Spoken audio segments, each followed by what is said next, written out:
Ya, baik teman-teman, senang sekali kita berjumpa kembali untuk mengupas tuntas materi Pancasila bagian kedua. Video ini merupakan kelanjutan dari video sebelumnya dengan materi yang sama yaitu kupas tuntas materi Pancasila.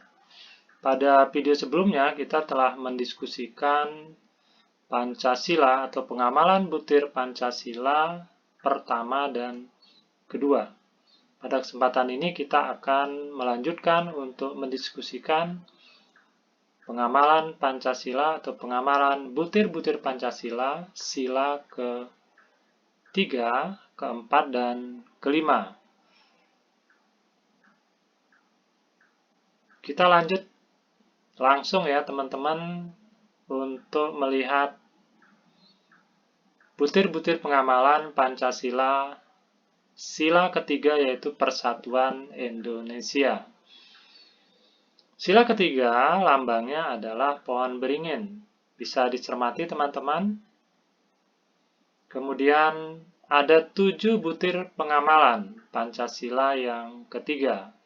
Yang pertama adalah mampu menempatkan persatuan, kesatuan, serta kepentingan dan keselamatan bangsa dan negara sebagai kepentingan bersama di atas kepentingan pribadi dan golongan.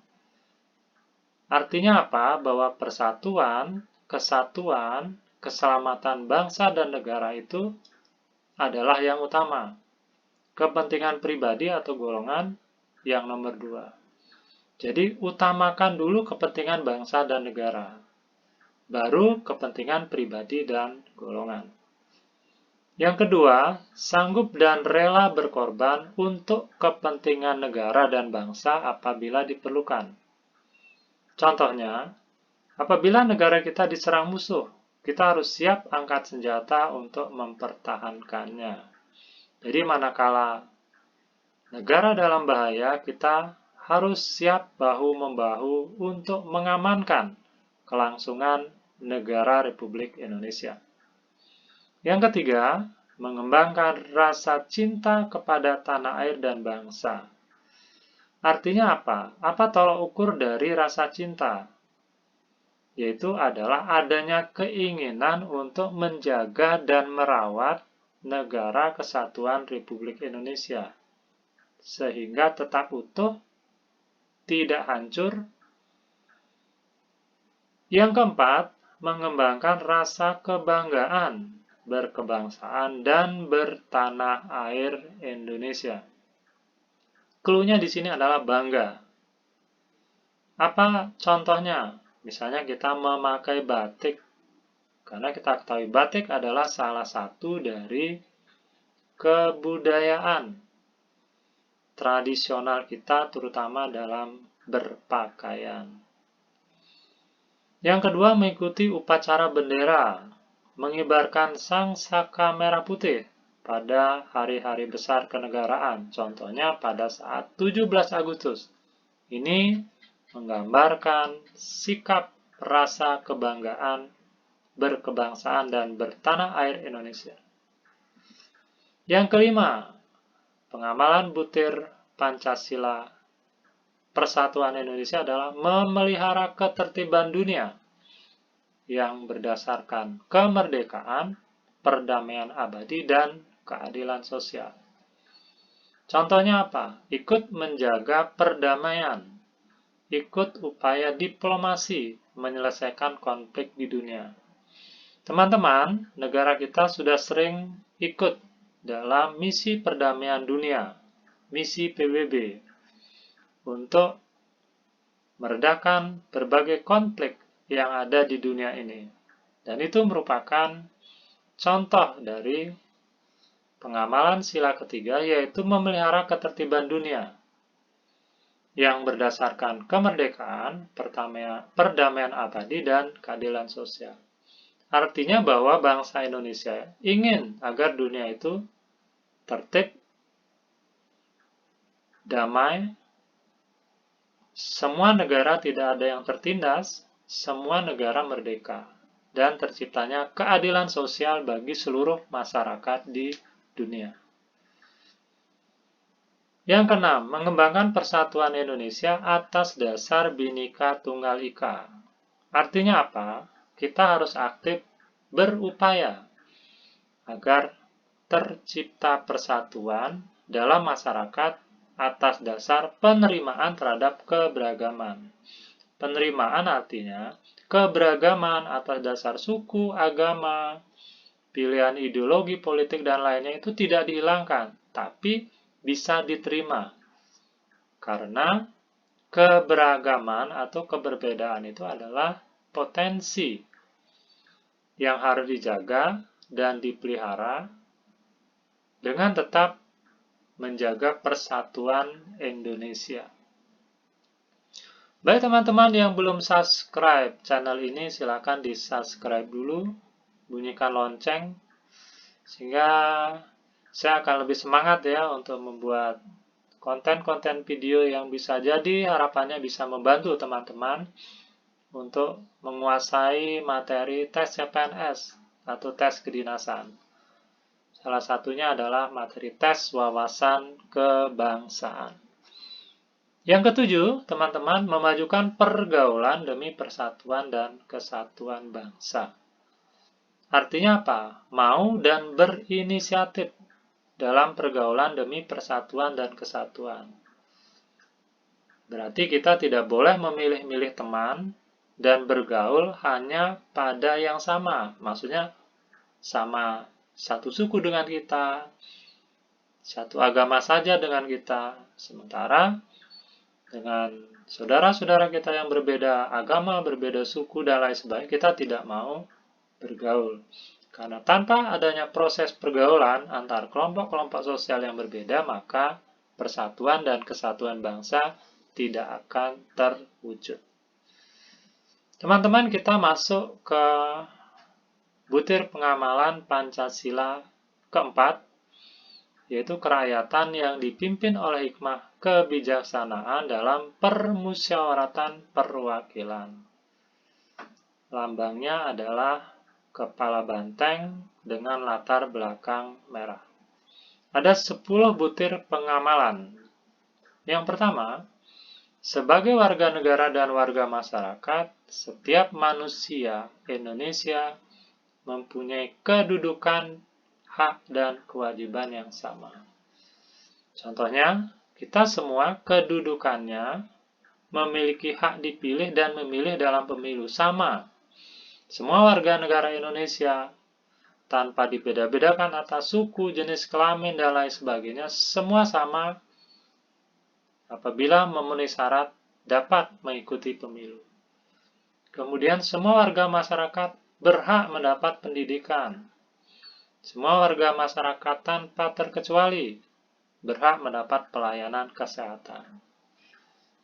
Nah, begitu juga kita semua wajib mematuhi hukum tanpa terkecuali. Artinya bahwa kewajiban mematuhi hukum, peraturan pemerintah, peraturan negara itu berlaku untuk semua lapisan warga masyarakat. Yang kedua, tidak boleh memaksakan kehendak kepada orang lain. Contohnya apa? Tidak boleh memaksakan orang lain misalnya untuk memilih kandidat presiden yang kita inginkan. Tidak boleh memaksa orang lain mengikuti pikiran dan kemauan kita, misalnya dalam hobi, cita-cita, kehendak, dan lain sebagainya. Jadi intinya adalah memaksakan kehendak merupakan sesuatu hal yang tidak boleh dilakukan.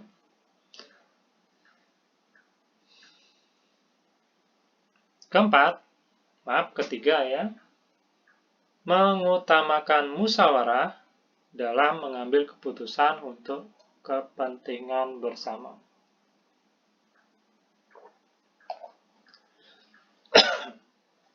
Maaf teman-teman, contohnya dalam rapat, utamakan dulu mengambil kesepakatan bersama daripada pemungutan suara atau voting.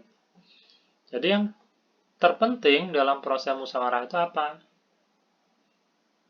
Mufakat terlebih dahulu, baru kemudian kalau sudah mentok baru yang terakhir adalah pemungutan suara. Yang keempat, musyawarah untuk mencapai mufakat diliputi oleh semangat kekeluargaan. Contohnya, misalnya apabila dalam rapat kita harus saling menghargai, tidak bermusuhan. Rapat harus tetap menghargai satu sama lain peserta rapat dengan suasana yang akrab. Hal ini menunjukkan suasana kekeluargaan. Yang kelima, menghormati dan menjunjung tinggi setiap keputusan yang dicapai sebagai hasil musyawarah. Contoh, keputusan musyawarah kita laksanakan, kita dukung. Dan bukan malah kita gagalkan atau tidak kita jalankan. Walaupun bisa jadi keputusan musyawarah itu bukan merupakan hasil keinginan atau kehendak kita. Jadi harus tetap kita hargai dan jalankan. Yang keenam, dengan itikat baik dan rasa tanggung jawab, menerima dan melaksanakan hasil keputusan musyawarah. Contohnya, hasil musyawarah kita laksanakan dengan baik. Yang ketujuh, di dalam musyawarah diutamakan kepentingan bersama di atas kepentingan pribadi dan golongan.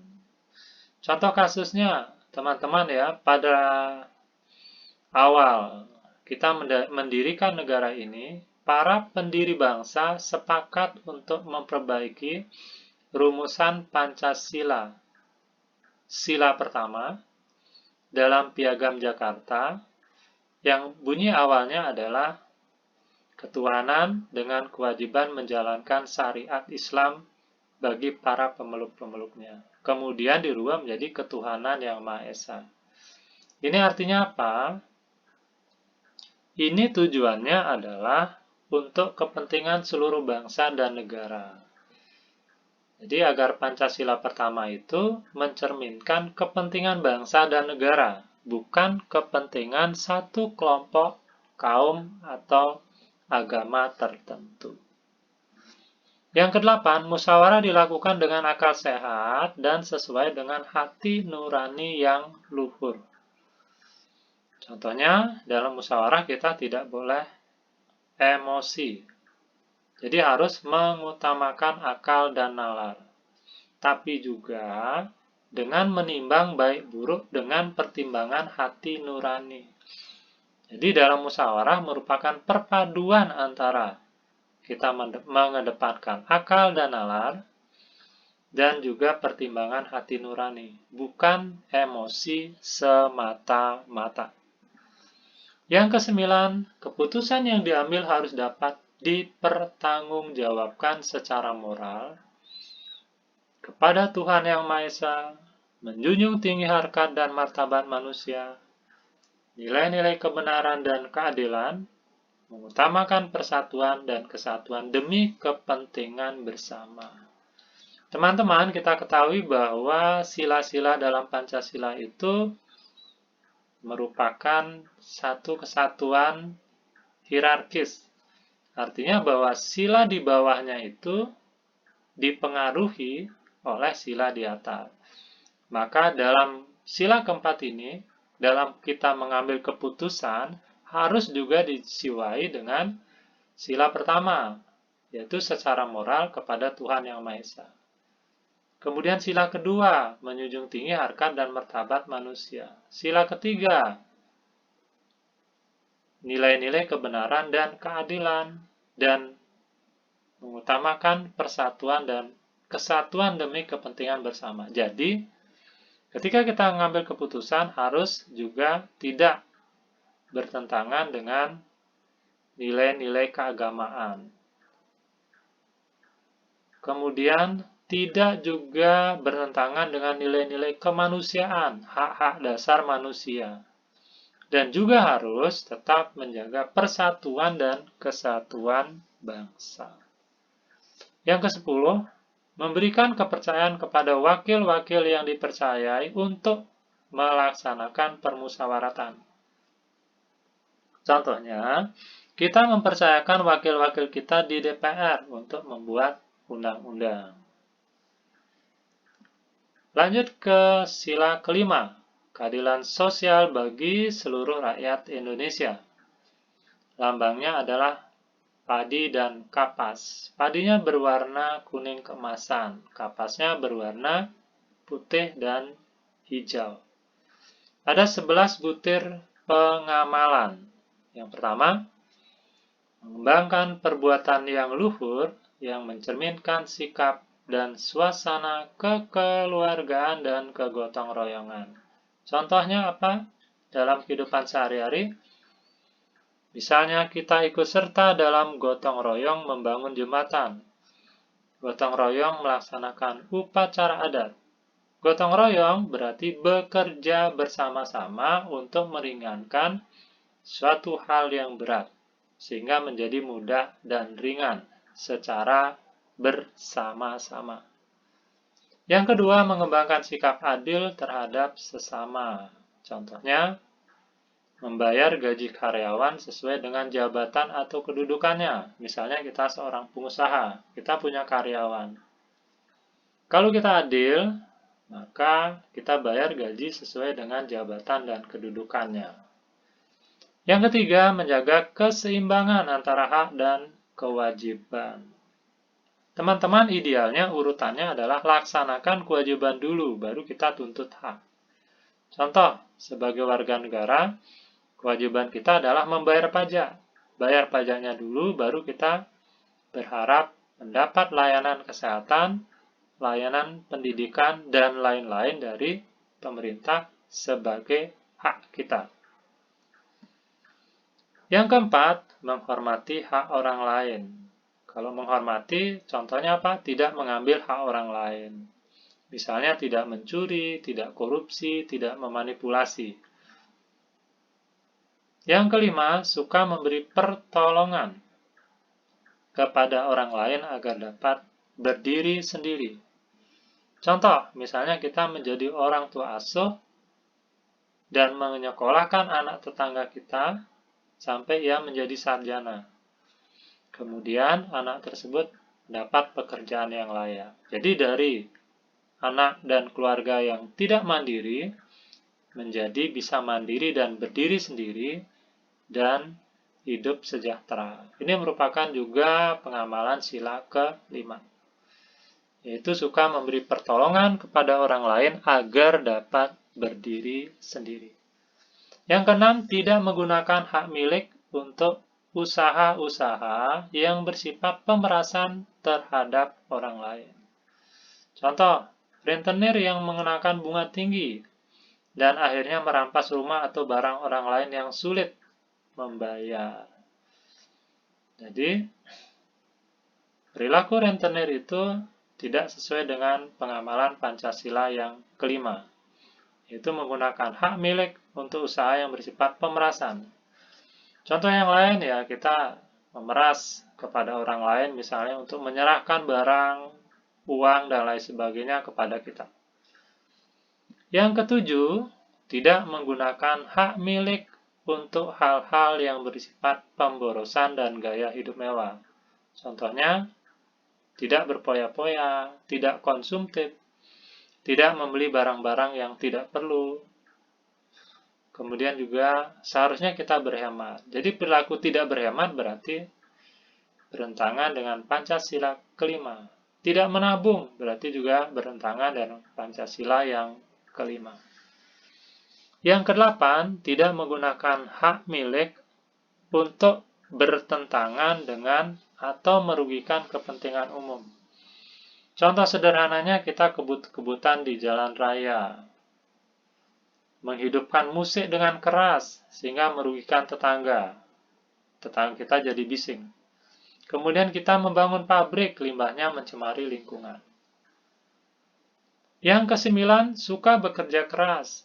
Contohnya sederhana, kita menjadi petani atau nelayan yang giat, menjadi karyawan yang berdedikasi, menjadi pengusaha, sehingga kita bisa menyerap tenaga kerja dari lingkungan kita, dan lain-lain. Itu menggambarkan sikap suka bekerja keras dan sesuai dengan pengamalan sila kelima. Yang ke-10, suka menghargai hasil karya orang lain yang bermanfaat bagi kemajuan dan kesejahteraan bersama. Contohnya apa? Kita tidak menduplikasi hasil karya orang lain. Tidak melakukan pencurian hak cipta orang lain. Misal, kita mengakui bahwa karya seni, karya sastra itu sebagai milik kita. Padahal kita ambil dari karya orang lain, baik seluruhnya atau sebagian. Berarti itu tidak sesuai dengan Pancasila yang kelima. Yang ke-11, suka melakukan kegiatan dalam rangka mewujudkan kemajuan yang merata dan berkeadilan sosial. Contoh, membuat koperasi unit desa, menjadi LSM. Menjadi LSM ini kita membangun atau menjadi anggota LSM, misalnya yang bertujuan mendampingi petani atau pedagang dalam usahanya agar lebih maju. Sehingga dari pendampingan tersebut akhirnya terciptalah kemajuan dan keadilan yang merata. Itu tadi teman-teman ya, butir-butir pengamalan Pancasila ketiga, keempat, dan kelima. Kita masuk ke soal. Soal yang pertama. Indonesia sangat prihatin dengan konflik yang tiada berkesudahan antara Israel dan Palestina. Dengan tegas, Indonesia mengecam tindak kekerasan yang melanda rakyat sipil Palestina. Apa yang dilakukan Indonesia merupakan pengamalan Pancasila yang ketiga, yaitu A. Mengembangkan rasa cinta kepada tanah air dan bangsa. B. Mengembangkan persatuan Indonesia atas dasar Bhinneka Tunggal Ika. C. Memelihara ketertiban dunia yang berdasarkan kemerdekaan, perdamaian abadi, dan keadilan sosial. D. Memajukan pergaulan demi persatuan dan kesatuan bangsa. E. Sanggup dan rela berkorban untuk kepentingan negara dan bangsa apabila diperlukan. Yang mana jawabannya? Yang benar, teman-teman? Ya, betul. Yang C. Memelihara ketertiban dunia yang berdasarkan kemerdekaan, perdamaian abadi, dan keadilan sosial. Lanjut soal yang kedua. Dalam satu rapat yang didominasi oleh kelompok tertentu, ternyata mengarah kepada pemutarbalikan fakta yang tidak sesuai dengan kenyataan. Sikap Anda seharusnya adalah A. Menyetujui, karena itu merupakan kehendak bersama. B. Membiarkan, karena itu bukan urusan Anda. Kemudian C. Tidak menyetujui, karena hal itu tidak sesuai dengan hati nurani dan kebenaran berdasarkan ketuhanan yang Maha Esa. D. Bisa memaklumi, karena kepentingan yang utama dalam rapat tersebut. E. Meninggalkan rapat yang menyimpang tersebut. Oke, yang mana jawaban yang benar, teman-teman? Ya, dalam suatu rapat, kita harus terlibat dalam mengambil keputusan. Keputusan haruslah tetap didasarkan pada pertimbangan hati nurani dan juga ajaran moral agama. Jadi tidak boleh mentang-mentang suara terbanyak atau dalam rapat itu kita mayoritas, kita unggul dari jumlah atau kekuasaan, kita menyetujui. Padahal itu kita ketahui adalah sesuatu yang menyimpang dari ajaran agama, melanggar hak asasi dasar manusia, dan mengancam keutuhan negara. Jadi sikap yang sebaiknya adalah tidak menyetujui, karena hal itu tidak sesuai dengan hati nurani dan kebenaran berdasarkan ketuhanan yang Maha Esa. Oke ya, clear ya teman-teman. Kita lanjut ke soal yang ketiga. Nah, banyak anak remaja yang merubah knalpot motornya yang justru menyebabkan suara knalpot tersebut menjadi bising. Bagi mereka itu sangat menyenangkan, tetapi orang lain merasa terganggu dengan kebisingannya. Perilaku tersebut tidak sesuai dengan Pancasila Yang mana jawabannya teman-teman? Ya, yang benar adalah Pancasila yang kelima. Itu di sini adalah tidak menggunakan hak milik untuk hal yang merugikan kepentingan umum. Jadi kita di sini memiliki motor. Hak milik berarti. Tapi suaranya bising karena knalpotnya dimodifikasi. Berarti ini merugikan kepentingan umum. Tidak sesuai dengan Pancasila yang kelima. Oke, clear ya teman-teman? Kita lanjut soal yang keempat. Media sosial dibanjiri saling hujat-menghujat, baik karena hal yang berkaitan dengan keyakinan, perbedaan ideologi, politik, atau perbedaan prinsip dan pemikiran. Fitnah dan perundungan seolah justru dipergunakan untuk menaikkan popularitas. Apabila tanpa kontrol yang memadai, hal tersebut dapat berdampak pada A. Ancaman disintegrasi bangsa, B. Sikap skeptis terhadap media massa, D. Dominasi hoak yang merusak nalar masyarakat, D. Terganggunya proses pembangunan, E. Terciptanya budaya baru yang tidak sesuai dengan nilai-nilai budaya bangsa. Yang mana jawabannya teman-teman? Ya, yang tepat adalah yang A. Apabila hoak dibiarkan, akhirnya terjadi hujat-menghujat, terjadi permusuhan, terjadi konflik antar kelompok-kelompok dalam masyarakat, maka dampak paling beratnya adalah pada ancaman disintegrasi atau keutuhan bangsa. Ini merupakan dampak paling berbahaya dan merupakan hal yang tidak sesuai dengan Pancasila yang ketiga, yaitu Persatuan Indonesia.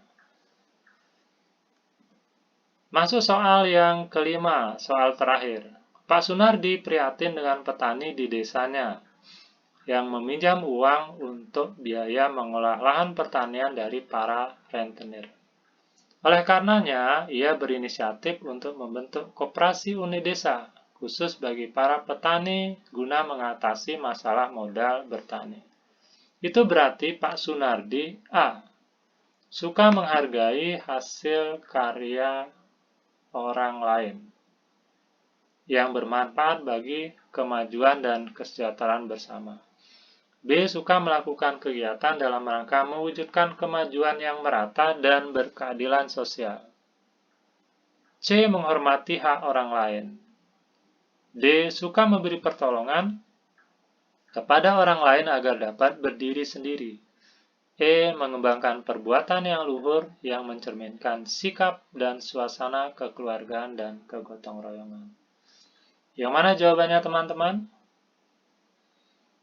Ya, kalau kita lihat clue, Pak Sunardi prihatin karena banyak petani meminjam uang dari rentenir, kemudian mengembalikannya dengan berat, sehingga petani mungkin tidak mendapat keuntungan dari usaha pertaniannya. Sehingga kalau suka menghargai hasil karya orang lain, bukan. Suka melakukan kegiatan dalam rangka mewujudkan kemajuan yang merata. Nah, ini jawaban yang benar ya.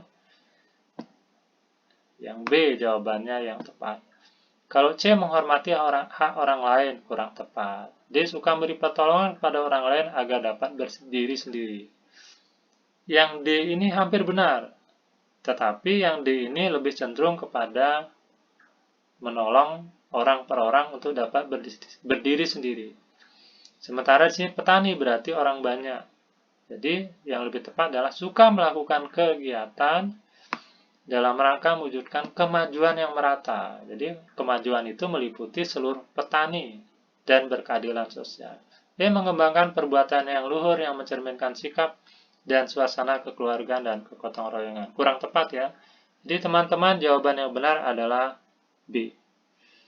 Baik, demikian teman-teman diskusi kita untuk pengamalan butir-butir Pancasila, sila ketiga, keempat, dan 5. Bagi teman-teman yang belum menonton video pengamalan butir Pancasila yang pertama dan yang kedua, silahkan dicari, kemudian dipelajari. Teriring doa, mudah-mudahan teman-teman sukses semua dan meraih cita-cita yang diinginkan. Bagi teman-teman yang targetnya menjadi CPNS agar segera mendapat NIK, dan bagi teman-teman yang berupaya untuk sekolah di sekolah kedinasan agar lulus ujiannya. Demikian, terima kasih sudah menonton channel ini. Sampai jumpa dan sukses untuk kita bersama.